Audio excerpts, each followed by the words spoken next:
안녕하세요. 뿌리 깊은 나무학원입니다. 백운고 1학기 수학시험은 중간고사도 쉽지 않았지만 기말고사에서 난이도가 한 단계 더 올라갔습니다.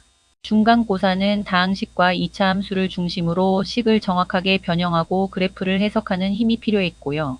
기말고사는 경우의 수와 순열, 행렬, 부등식에서 복잡한 조건을 빠짐없이 정리하는 능력이 훨씬 중요했습니다. 특히 기말고사는 심화 문항이 전체의 절반을 차지했습니다. 화면을 보면서 두 시험이 어떻게 달라졌는지 정리해 보겠습니다. 중간고사와 기말고사는 모두 20문항씩 출제됐습니다.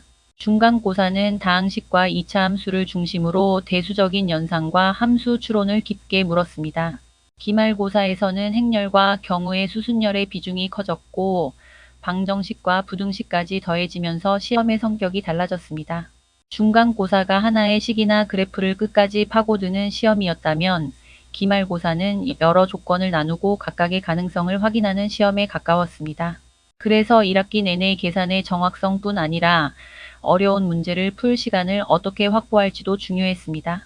중간고사에서는 다항식이 6문항, 2차 함수가 5문항으로 두 단원에서만 11문항이 출제됐습니다. 전체 20문항 가운데 심화 문제가 8문항이었기 때문에 중간고사부터 고난도 비중이 상당히 높았습니다. 특히 다항식에서는 단순 연산보다 식을 적절한 형태로 바꾸거나 나머지 정리를 이용하는 문제가 부담을 줬을 가능성이 높습니다. 인수분해도 두 문항 모두 심화로 분류됐고요. 2차 함수에서는 최대와 최소를 판단하거나 그래프의 위치를 여러 조건과 연결해 해석해야 했습니다. 이런 문제는 계산을 빨리 하는 것만으로는 부족합니다. 처음에 어떤 식을 만들고 어떤 그래프를 봐야 하는지 방향을 정확하게 잡아야 했습니다. 중간고사는 대수 연산의 기본기가 흔들리면 심화 문제에서 풀이 시간이 빠르게 늘어날 수 있는 시험이었습니다. 기말고사는 난이도 구성이 더 강해졌습니다. 20문항 가운데 기본은 4문항뿐이었고 심화가 10문항으로 정확히 절반을 차지했습니다. 행렬이 6문항으로 가장 많이 출제됐고 경우의 수와 순열도 5문항이 나왔습니다. 특히 경우의 수와 순열은 5문항 가운데 4문항이 심화였습니다. 이웃 조건이나 여러 제한 조건이 함께 들어가면 가능한 경우를 하나씩 나누면서 빠뜨린 부분이 없는지 계속 확인해야 합니다.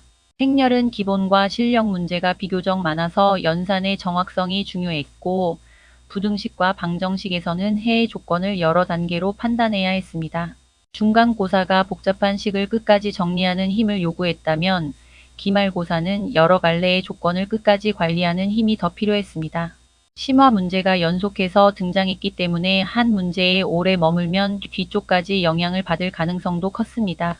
다음 시험을 준비할 때는 단원별로 연습 방법을 조금 다르게 가져가는 것이 좋습니다. 다항식과 2차 함수는 고난도 문제를 풀기 전에 기본 연산 속도부터 충분히 끌어올려야 합니다. 식 변형이나 그래프 해석에서 시간이 계속 걸리면 심화 문제를 깊게 생각할 여유가 줄어듭니다. 반대로 경우의 수와 순열은 빨리 답을 내는 연습보다 조건을 직접 적고 경우를 체계적으로 나누는 연습이 더 필요합니다. 어떤 경우를 먼저 나눌지 빠뜨리거나 중복한 것은 없는지를 스스로 점검하는 습관을 만들어야 합니다. 실전에서는 심화 문항이 절반 가까이 나올 수 있다는 전제로 시간 배분 연습도 함께 해보는 것이 좋습니다. 기본과 실력 문제에서 시간을 확보하고 그 시간을 경우의 수나 부등식처럼 오래 생각해야 하는 문제에 사용할 수 있어야 합니다.